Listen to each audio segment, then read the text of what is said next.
The Mediterranean sun cast long shadows across the cobblestone streets of Positano as police sirens wailed through the narrow alleyways, their urgent cry echoing off ancient stone walls. The Hotel Palazzo Ravello, a five-star sanctuary perched dramatically on the Amalfi Coast's most exclusive clifftop, had been transformed into a crime scene. Yellow tape fluttered in the sea breeze as Italian authorities cordoned off the luxury establishment's top-floor suite. Inside room 412, scattered across the polished marble floor like discarded memories, lay a collection of intimate photographs, their edges now stained with something far more sinister than the tears of a broken heart. What you're about to hear is a story of betrayal so profound. It destroyed not just a marriage, but the very bonds of family itself. A tale where love became obsession, secrets festered into violence, and the pursuit of happiness led three people down a path toward an unthinkable tragedy. But to understand how we got here, we need to go back 18 months, to a world of charity galas and second chances, where a lonely billionaire thought he had finally found his fairy tale ending. Edward Langford stood at the floor-to-ceiling windows of his penthouse office, surveying the Manhattan skyline that had been his kingdom for over 3 decades. At 57, he commanded a real estate empire worth $900 million, with developments spanning from Miami's South Beach to the Hollywood Hills. His name adorned buildings across the country, each one a testament to his relentless drive and uncanny ability to spot opportunity where others saw only risk. But success had come at a price that even his vast fortune couldn't repay. 15 years earlier, his marriage to Rebecca had imploded in a spectacular divorce that made headlines in the business pages and gossip columns alike. The custody battle over their son Nathan had been particularly vicious, with Rebecca weaponizing the boy's affections against his father. She painted Edward as a workaholic who valued profit over family, a portrait that wasn't entirely unfair. The years that followed were marked by a series of relationships that never quite filled the void left by his fractured family. Edward's psychological profile was that of a man accustomed to control, someone who orchestrated billion-dollar deals with the precision of a conductor leading a symphony. Yet, in matters of the heart, he found himself uncharacteristically vulnerable. His emotional walls, built through years of cutthroat business practices, concealed a deep-seated fear of abandonment that drove him to seek validation through conquest. By his mid-50s, he was haunted by loneliness and the growing realization that his fortune meant nothing without someone to share it with. Edward had built his fortune on reading people and situations with laser-like precision, but his greatest blind spot would prove to be his own family. On the other side of Manhattan, Vanessa Cruz was preparing for what she hoped would be her breakthrough exhibition. At 26, she possessed the kind of natural beauty that turned heads on subway platforms and stopped conversations at cocktail parties.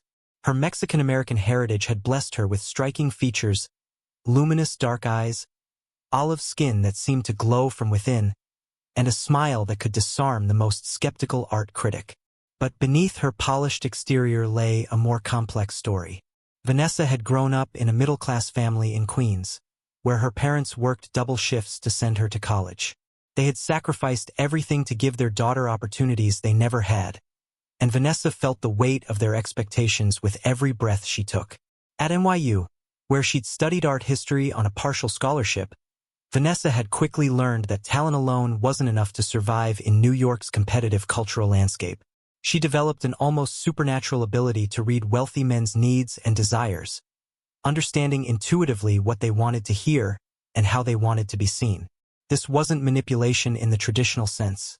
It was survival, honed through years of watching her mother charm difficult employers. Her college years had been a carefully balanced act between academic achievement and strategic networking, attending gallery openings and charity functions where she cultivated relationships with older men who could open doors in the art world. Her expertise in Renaissance art history had eventually landed her a position at a prestigious Soho gallery, but the pressure to succeed spectacularly weighed heavily on her shoulders. Meanwhile, in a converted warehouse studio in Brooklyn, Nathan Langford stood before a half-finished canvas, paint-stained hands trembling with frustration. At 23, he embodied the struggling artist archetype perfectly. His sandy brown hair fell perpetually across his eyes, and his thin frame carried the weight of too many sleepless nights and too few proper meals. Nathan's childhood had been shaped by the battlefield of his parents' marriage and its explosive aftermath. The divorce had left him cynical about relationships and resentful of his father's success, which seemed to come at the expense of everything Nathan valued. His relationship with Edward was complicated by years of emotional distance and the uncomfortable reality of financial dependency. At art school, Nathan had thrown himself into his work with desperate intensity, where he had met Vanessa during his junior year, beginning a relationship that was as passionate as it was destructive. Nathan's fatal flaw was his inability to communicate honestly about difficult situations, a trait he'd developed as a defense mechanism during his parents' divorce. The paths of these three lives would converge on a September evening at the Metropolitan Museum's annual fundraising gala, where Edward first laid eyes on Vanessa as she guided potential donors through an exclusive preview. Their courtship unfolded with fever dream intensity, leading to an engagement 6 months later and a wedding that seemed like Edward's perfect second chance at happiness. Little did he know that the foundation of his new life was built on a secret that would ultimately destroy everything he held dear. 2 years earlier, the sounds of laughter and clinking beer bottles echoed through the cramped dormitory common room at NYU's Steinhardt School. It was a typical Friday night art school party, where creative passion mixed with cheap alcohol and the intoxicating freedom of young adulthood. In the corner, surrounded by half-finished canvases and the lingering scent of turpentine, Nathan Langford first locked eyes with Vanessa Cruz across a crowded room thick with cigarette smoke and artistic pretension. Their attraction was immediate and electric, the kind of connection that bypasses rational thought and speaks directly to primal instinct. Nathan, with his brooding intensity and natural artistic talent, represented everything Vanessa found irresistible in a man creativity untamed by commercial concerns, passion that burned without regard for consequence. For Nathan, Vanessa was a revelation. Beautiful, intelligent, and sophisticated in ways that made his previous relationships seem juvenile by comparison. What began as stolen kisses in empty classrooms quickly evolved into a relationship that consumed both of them entirely. They spent hours in Nathan's studio, where Vanessa would pose for his paintings, while they debated everything from Caravaggio's use of light to the commodification of modern art.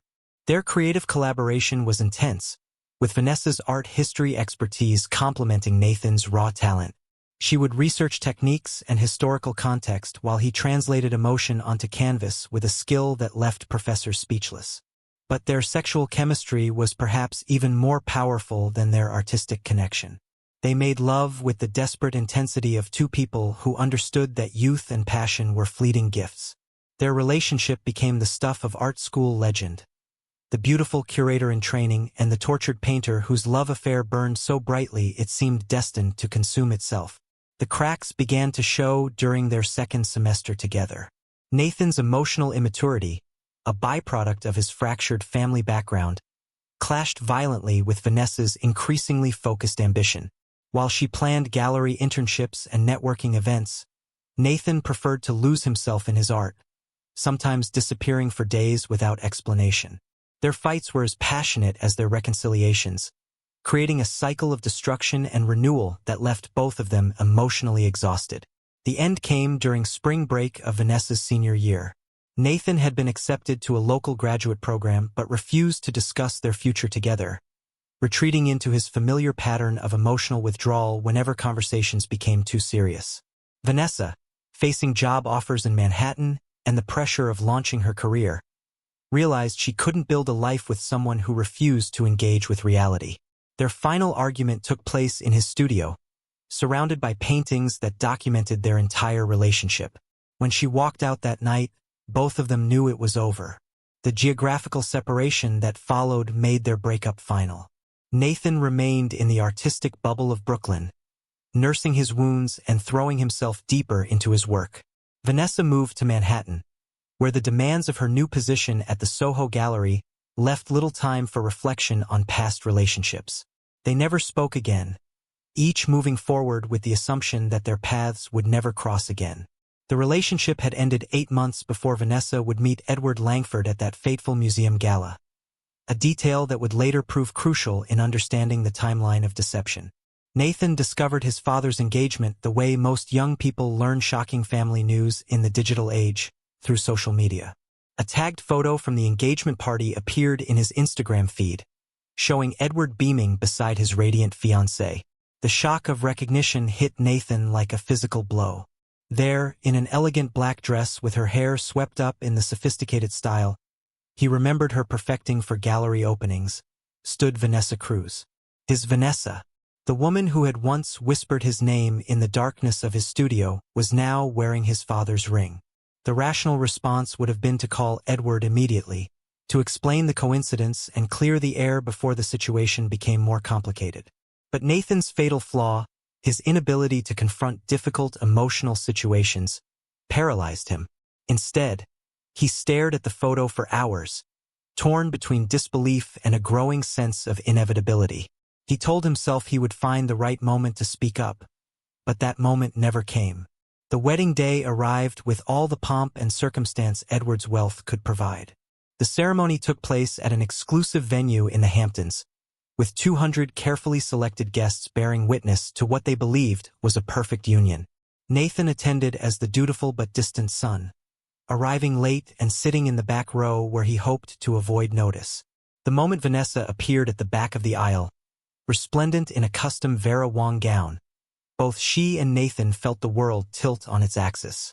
Their eyes met across the flower-adorned space for exactly 3 seconds, long enough for shock to register, for recognition to dawn, and for the weight of their shared secret to settle over them like a suffocating blanket. Neither spoke during the reception. They moved through the celebration like actors in a play, each hyper-aware of the other's presence while maintaining careful distance. When well-meaning relatives tried to introduce Edward's new wife to Edward's son, both Vanessa and Nathan deflected with practiced social grace, claiming previous engagements or sudden needs for fresh air. In those first months of marriage, Edward basked in the glow of his second chance at happiness.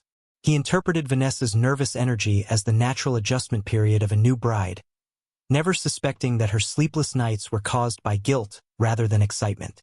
When she began drinking wine with dinner and then extending that habit to afternoon glasses while working from home, Edward saw it as sophisticated European influence rather than a coping mechanism for crushing psychological pressure.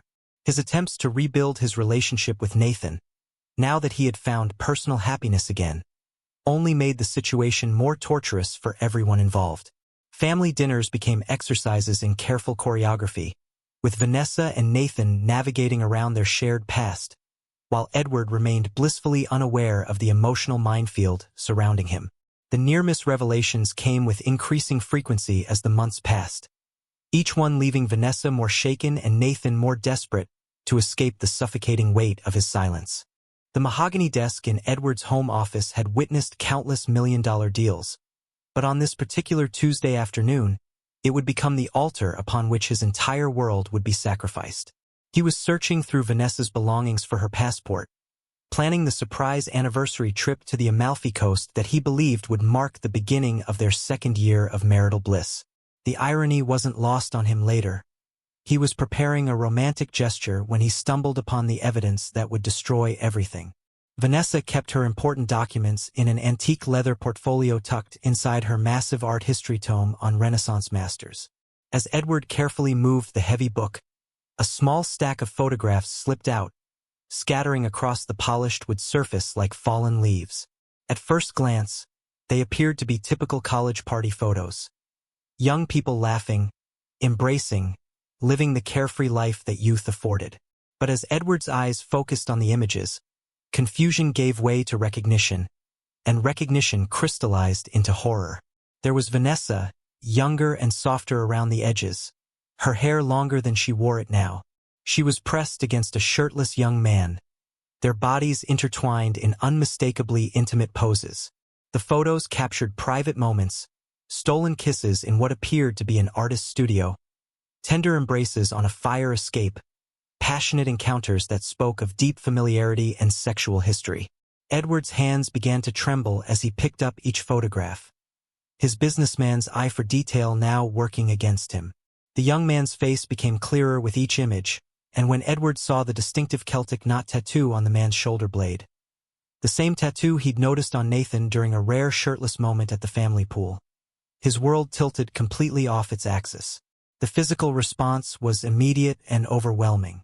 Edward's carefully controlled exterior cracked as nausea rolled through him in waves. His legs gave out, forcing him to sink into his desk chair as cold sweat beaded on his forehead. For several minutes, he simply sat there, the photographs spread before him like evidence in a criminal trial, while his mind struggled to process what he was seeing. The dates stamped on the back of the photos told the story his heart didn't want to believe. These intimate moments between his wife and his son had been captured during Vanessa's senior year at NYU, mere months before she'd walked into his life at that museum gala. But Edward's analytical mind, honed by decades of complex business negotiations, refused to accept coincidence as an explanation. In his paranoid state, he began to see conspiracy where there was only tragic coincidence. As the initial shock began to subside, Edward's training as a real estate mogul kicked in, but now it was poisoned by suspicion and rage. He approached this personal catastrophe like a hostile takeover investigation, but his judgment was clouded by betrayal. Every innocent interaction between Nathan and Vanessa at family gatherings now took on sinister meaning in his memory. Had those awkward moments been signs of ongoing attraction? Were the stolen glances he'd occasionally noticed evidence of continued infidelity? The digital investigation that followed revealed the depth of Nathan and Vanessa's past relationship, but Edward's paranoid mind interpreted every piece of evidence as proof of ongoing deception. The shared computer's backup files contained archived communications from their college years, months of intimate text exchanges filled with inside jokes, sexual references, and the kind of deep emotional connection that only comes from true intimacy. The messages painted a picture of young love in all its intensity and drama. Nathan had called her Nessa, while she referred to him as my tortured artist. There were discussions of shared dreams, artistic collaborations, and the kind of future planning that serious couples engage in. Edward read every word with growing horror, his business mind cataloging details while his heart shattered. More devastating were the social media traces that showed the scope of their relationship. Cached photos revealed Nathan and Vanessa at art galleries, intimate restaurants, and weekend getaways that spoke of deep emotional and physical connection. The location tags told a story of shared experiences that Edward realized had shaped both his wife and his son in ways he was only now beginning to understand. But Edward's greatest fear wasn't about the past. It was about the present. As he constructed a timeline of their relationship and its aftermath, his paranoid mind began to imagine scenarios where Nathan and Vanessa had rekindled their romance after her marriage. Every family dinner where they'd seemed uncomfortable, every occasion when Nathan had left early or Vanessa had seemed distracted, now appeared to be evidence of secret meetings and continued betrayal.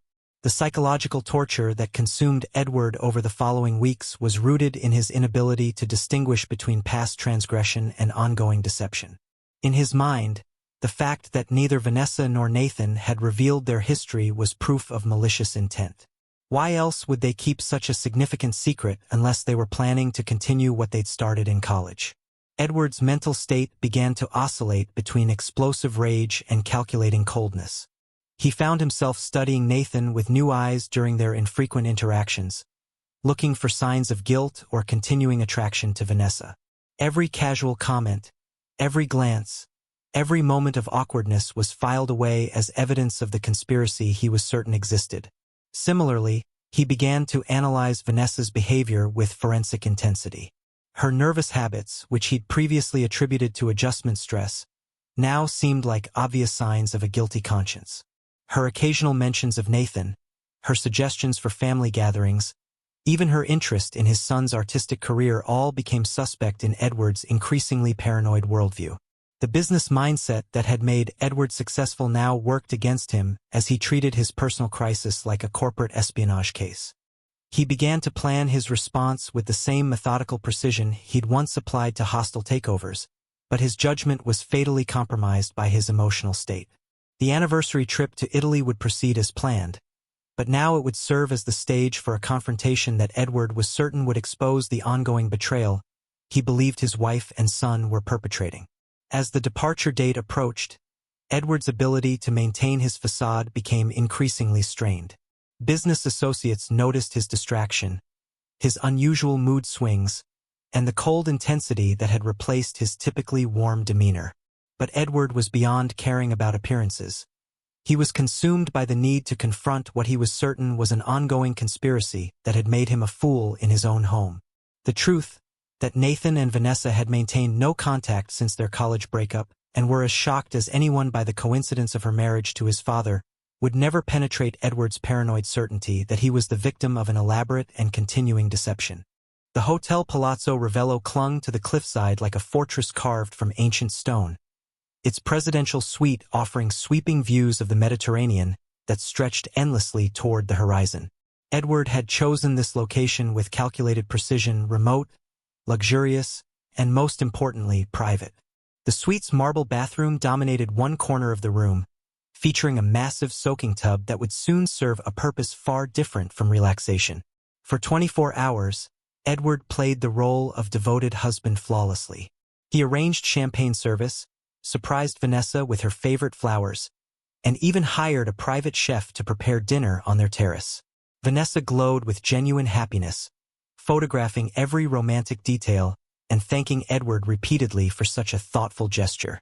To the hotel staff, they appeared to be the perfect couple celebrating their love in paradise. But beneath Edward's attentive facade, a cold fury was building with each passing hour. Every grateful kiss from Vanessa felt like mockery, every smile a reminder of what he believed to be her ongoing deception with Nathan. In his paranoid mind, her joy was merely relief that her secret remained safe. On their second evening, Edward suggested dinner at the hotel's cliffside restaurant, an intimate venue built into the ruins of an ancient monastery. The dining room featured only 12 tables, each positioned for maximum privacy while maintaining the romantic atmosphere that had made the restaurant legendary among wealthy travelers seeking discreet luxury. Vanessa arrived wearing the emerald dress Edward had bought her in Rome, her dark hair swept elegantly upward, diamond earrings catching the candlelight as she spoke animatedly about the day's sightseeing. She was radiant, completely unaware that she was walking into a carefully orchestrated trap. Edward waited until after the wine service and their first course before reaching into his jacket. Without warning, he slid the stack of photographs across the white tablecloth, arranging them methodically between the crystal glasses and flickering candles. The images showed Vanessa and Nathan in intimate poses that left no room for misinterpretation. The transformation was instantaneous. Color drained from Vanessa's face as her eyes focused on the damning evidence. Her wine glass froze midway to her lips, her entire body going rigid with shock and recognition. The carefully constructed world she had built with Edward began to crumble in real time. Edward's voice carried the deadly calm of a man who had rehearsed this moment countless times. He questioned her about the timeline, the relationship's duration, and most crucially, whether she and Nathan were still involved. His businessman's training allowed him to maintain perfect composure while systematically dismantling her defenses. Vanessa's initial response was pure panic. She fumbled for explanations, digital manipulation, mistaken identity, anything that might explain away the evidence. But as Edward continued staring at her with those cold, analytical eyes, her desperate denials crumbled into tearful confession. Through streaming tears, she admitted to the year-long relationship with Nathan during college. She explained the painful breakup, her genuine ignorance of Nathan's identity when she met Edward, and the mutual decision to keep their past secret after the shocking recognition at their wedding. Her words tumbled out in desperate rushes as she tried to convince Edward that the relationship was ancient history. But Edward's paranoid mind had moved beyond questions of coincidence to certainties of ongoing betrayal. He dissected her explanation with the precision of a prosecutor, pointing out the convenient gaps in her story, the suspicious timing of events, and the elaborate nature of what she claimed was mere coincidence. In his view, the very secrecy of their past relationship proved malicious intent. Other diners continued their romantic meals, oblivious to the psychological warfare unfolding mere feet away. Vanessa's elegant appearance dissolved as her makeup ran and her composure shattered under Edward's relentless interrogation. She made desperate attempts to reach across the table, to touch his hands, to reconnect with the man she had married. Edward processed her confession with the cold calculation of someone who had already decided on his course of action. Every explanation she offered only reinforced his belief in an elaborate conspiracy designed to make him a fool. The coincidence was too convenient, the secrecy too complete, the deception too perfect to be anything other than calculated betrayal. As Vanessa's pleas for forgiveness grew more desperate, Edward's response was silence that stretched across the table like a chasm. He carefully gathered the photographs, slipping them back into his jacket pocket as if filing away evidence in a criminal case. When he finally spoke, his voice carried a finality that made Vanessa's blood run cold. The walk through the hotel's ancient corridors was conducted in complete silence. Vanessa's continued attempts at explanation echoed off stone walls as Edward's internal countdown reached its inevitable conclusion. The luxury suite that had represented romantic paradise 24 hours earlier now felt like a prison, its soundproofed walls and isolated location serving the darker purpose for which Edward had carefully selected them. As they entered the suite, Vanessa made one final, desperate attempt to reach the man she had married. She spoke of their future together, their love, their shared dreams, anything that might penetrate the wall of cold fury that had consumed Edward's rational mind. But her husband had already begun the methodical process of removing his watch and jacket, preparing for what would come next with the same careful attention to detail that had made him successful in business.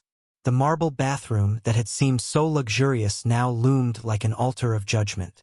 Edward's movements were deliberate and controlled, each action calculated with the precision that had built his empire. The moment of reckoning had arrived, and in Edward's paranoid certainty, there was only one way to resolve what he believed was a betrayal that had consumed his entire family. The sound of running water filled the suite as Edward prepared to exact the price he believed his wife's deception demanded. The trigger came when Vanessa, in her desperation, made one final plea that shattered Edward's remaining control. As she begged for forgiveness, she whispered that she had truly loved Nathan once, but that love was nothing compared to what she felt for Edward now. The admission of genuine feelings for his son, not just physical attraction, but actual love, broke something fundamental inside Edward's mind. In that moment, his last restraint snapped like a wire under too much tension. What followed was swift and brutal. Vanessa's survival instincts kicked in as she realized the danger, but the suite's isolation worked against her. The struggle moved from the sitting area toward the marble bathroom, where the deep soaking tub waited like an altar of judgment. Edward's business-honed physical fitness overpowered Vanessa's desperate resistance, her evening gown tearing as she fought against the inevitable. The transformation from controlled businessman to killer was complete. Edward's face had become a mask of cold determination as he forced Vanessa into the tub, the marble surface that had once symbolized luxury now serving as the stage for violence. Her final pleas for mercy echoed off the bathroom walls, but Edward had moved beyond hearing rational appeals. In his mind, he was executing justice for a betrayal that had poisoned every aspect of his life. The act itself was clinical rather than passionate. Edward held Vanessa beneath the water with the same methodical precision he applied to hostile business negotiations. There was no rage in his movements, only the terrible certainty of a man who believed he was correcting a cosmic injustice. When her struggles finally ceased, Edward remained motionless for several minutes, staring at what he had done with the detached curiosity of someone observing a completed transaction. In the immediate aftermath, Edward's psychological state was eerily calm. He methodically cleaned himself, changed his clothes, and arranged the scene with careful attention to detail. When he finally called the front desk, his voice carried the same professional tone he had used in countless business calls over the decades. His words were simple and direct. He had done something he couldn't undo, and the authorities needed to be informed.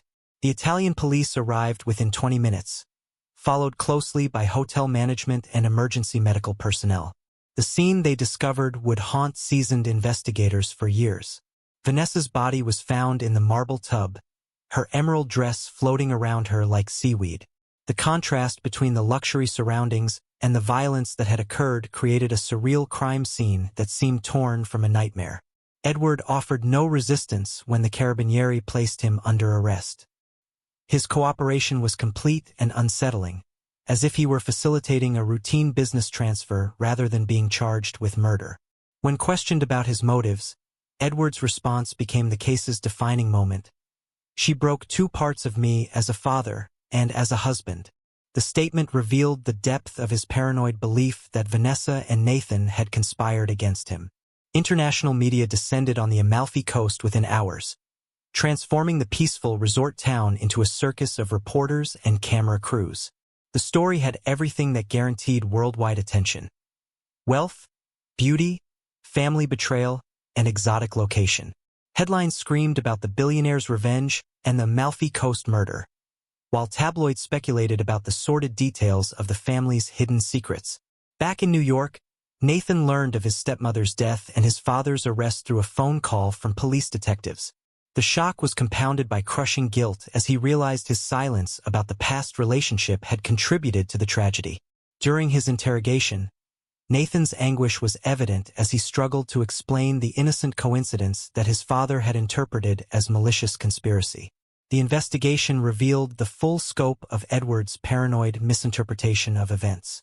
Digital forensics confirmed that Nathan and Vanessa had maintained no contact since their college breakup, that their awkwardness at family gatherings stemmed from shame rather than ongoing romance, and that their silence about their past was motivated by a desire to protect Edward's happiness rather than continue their relationship.